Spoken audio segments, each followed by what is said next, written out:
Muy buenas amigos, ¿cómo están? Espero que estén muy bien y sean bienvenidos a un nuevo video.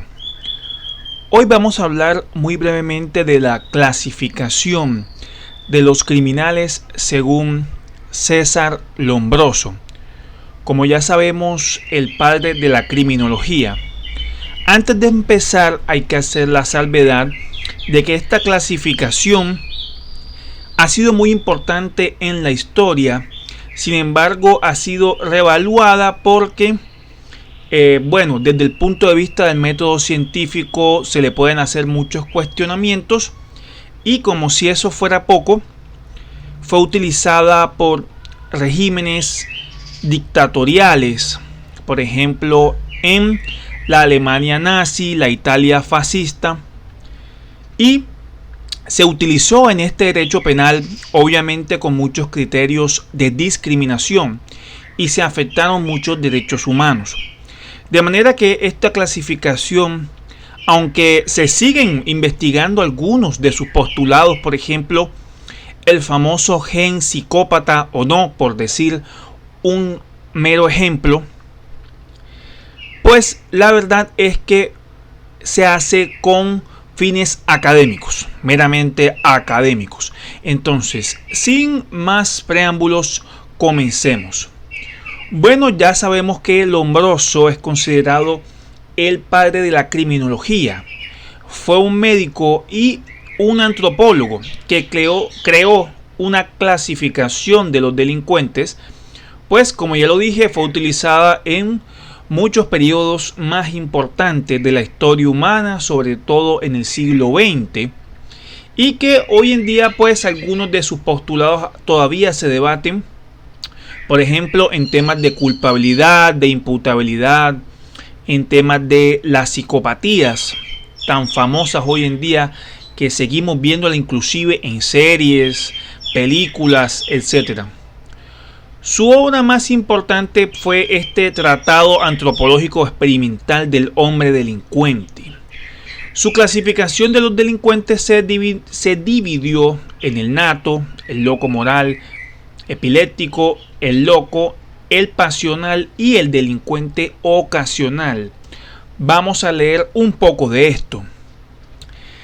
Para este señor era posible determinar si alguien era delincuente analizando sus características corporales. Según su enfoque, el criminal presenta rasgos de inferioridad orgánica y psíquica que resultan evidentes a los ojos. Fíjense cómo resultan evidentes a los ojos.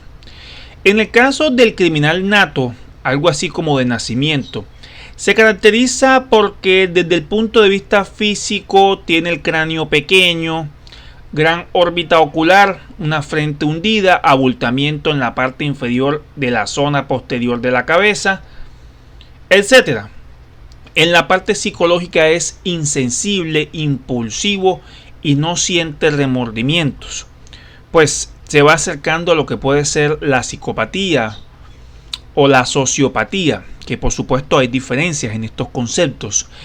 Bueno, aquí vemos cómo Lombroso, él dice que resultan evidentes a los ojos, era porque este señor se iba a visitar las cárceles, si mal no estoy, del sur de Italia.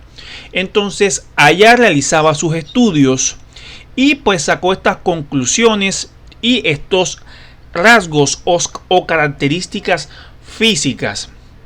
Pero repito, él lo hizo porque él visitaba las cárceles. Entonces, desde el punto de vista psicológico es que no tiene remordimientos. Si es, por ejemplo, impulsivo, podríamos estar hablando de una persona sociópata. Y si no siente remordimientos, podríamos estar hablando de un psicópata. Bueno, ya vemos esta característica del criminal nato. Repito, se prestó mucho para discriminación, por eso aquí estamos diciendo prácticamente de que la persona no se hace delincuente, lo cual riñe con la dignidad humana, porque estaríamos diciendo de que el delincuente nace, es decir, desde el nacimiento ya presenta unos rasgos físicos que son evidentes y esto puede dar pie a una muy grande discriminación. El delincuente loco moral, y aquí la cosa pues ya se vuelve un poco más, no sé si decirla tautológica, es decir, se subdividen en estas categorías. Delincuente loco moral rara vez está internado en centros de atención psicológica especial. En cambio, con frecuencia se le encuentran en las cárceles y los prostíbulos. Son astutos, antipáticos, vanidosos y egoístas. Desde el punto de vista físico se parecen al criminal nato en su mandíbula prominente. Su rostro muestra varias asimetrías. Sin embargo, en este caso no es fácil identificarlo por su apariencia, sino por su comportamiento. Simulan locura y desde la infancia podemos identificar en ellos en esta forma de ser. Este tema de la infancia pues también es muy polémico, ¿no? Es decir, seguimos categorizando a las personas y inclusive han sacado películas famosas de niños que desde pequeños podrían tener el gen psicópata. Si mal no estoy, hay una que hizo el actor el famoso Macaulay Culkin de Mi Pobre Angelito, que se llama, valga la redundancia, Un ángel en la casa o algo así, que explica la historia de un niño presentando síntomas de psicopatía desde muy pequeño. Pero fíjense que aquí hablamos de moral. Ya cuando hablamos de moral es un tema, podemos decir, subjetivo. La moral religiosa, la moral de las personas, la moral que es laica. Y fíjense que aquí mencionamos ya prostíbulos. O sea, ya es un tema ya que riñe con la moral. Son astutos, antipáticos y vanidosos y egoístas. Bueno, ya esto sí es bastante subjetivo. Y desde el punto de vista físico ya vimos estas categorías, estas características, que menciona Lombroso. El delincuente epiléptico, fíjense que ya la epilepsia es un tema de un trastorno mental. Entonces, la epilepsia era una señal de criminalidad. Bueno, puede pasar, ¿no? En la vida real, en la vida actual, puede suceder. Esta podía manifestarse de la manera habitual con ataques o darse sin ninguna manifestación aparente. En ambos casos hablaríamos de uno de los delincuentes más peligrosos. Y es que tengo entendido que en los ataques de las personas que sufren, por ejemplo, epilepsia, las personas que sufren, se me olvida el nombre de este otro trastorno que es muy grave. Se caracterizan por ser vagos. Bueno, no sé de dónde habrá sacado este postulado. Amantes de los animales, fíjense con ese punto. Ojo, hoy pues sí, realmente el animalismo es muy importante, el medio ambiente, la fauna, la flora. Lombroso decían que el delincuente epiléptico es amante de los animales. Bueno, tengo entendido que Adolfo Hitler tiene fotos también con animales como si los quisiera, y ya vemos tanto desastre que causó. Bueno, son destructivos y vanidosos. Lombroso también señala que tendrían tendencia al suicidio y que junto con los locos morales son los únicos que pueden asociarse para delinquir. Fíjense, son los únicos. Es decir, es como si ya fuera algo que está en ellos. No es algo desde el punto de vista social, es algo que está como en su cuerpo, en su anatomía, en su existencia humana. Es un enfermo el delincuente. No es un tema, el delito no es un tema social, es un tema de una enfermedad. Se nace siendo delincuente según estas teorías. Y continuamos con el siguiente. El delincuente loco. Se distingue entre los locos delincuentes y los delincuentes locos. O sea, ya aquí empezamos con lo que dije antes, ¿no? Con el juego de palabras. Los locos delincuentes son enfermos que no razonan y no son responsables de sus actos. Lo que hoy en día conoceríamos como los inimputables. No se les puede exigir una conducta conforme a derecho porque no comprenden las normas, o si las comprenden no pueden determinar su conducta conforme a las normas. En cambio, cometen un delito y luego enloquecen en la prisión. Estos son los otros, Los anteriores eran los locos delincuentes. Ahora, los delincuentes locos son los que cometen un delito y la prisión los enloquece. Es decir, Lombroso dice que la prisión te enloquece, que la prevención especial como una función de la pena no funciona. Bueno, tiene mucha razón. Hoy en día las prisiones en muchas cárceles en muchas cárceles de América Latina son verdaderas universidades del crimen, no resocializan a nadie. Hay mucha crisis, hay mucho hacinamiento, pero bueno, indica que hay 3 tipos de delincuentes locos: el alcohólico, el histérico y el matoide. El alcohólico es el que se embriaga y comete delitos, pues puede suceder lastimosamente. El histérico tiene una gran tendencia a mentir y una inclinación natural al erotismo. Bueno, ¿será que están inclinados a cometer delitos contra la libertad sexual? Por ejemplo, ¿no? El matoide, por su parte, está en la línea que separa la cordura de la locura. Delinquen por impulso.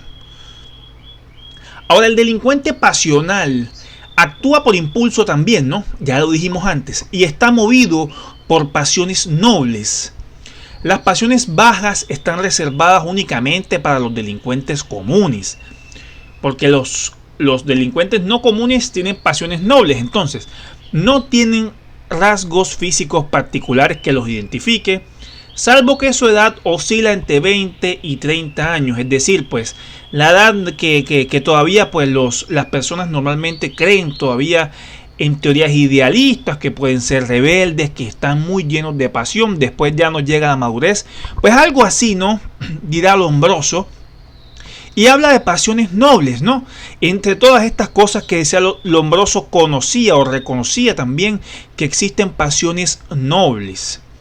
Este tipo de criminales son sumamente afectuosos y sienten una gran conmoción después de cometer el delito. ¿Será como remordimiento? Puede ser.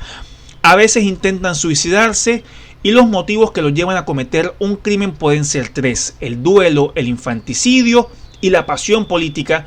Pues pueden cometer delitos entonces contra la existencia y la seguridad del Estado. Por ejemplo, bueno, el tema del infanticidio ya sabemos que ataca la vida. Y bueno, el tema del duelo. Delincuente ocasional, ya para terminar. Los ocasionales se clasifican en 3 grupos. Sigue el juego de palabras. Los pseudocriminales, es decir, que parecen criminales o son falsos criminales. Eso es lo que significa pseudo.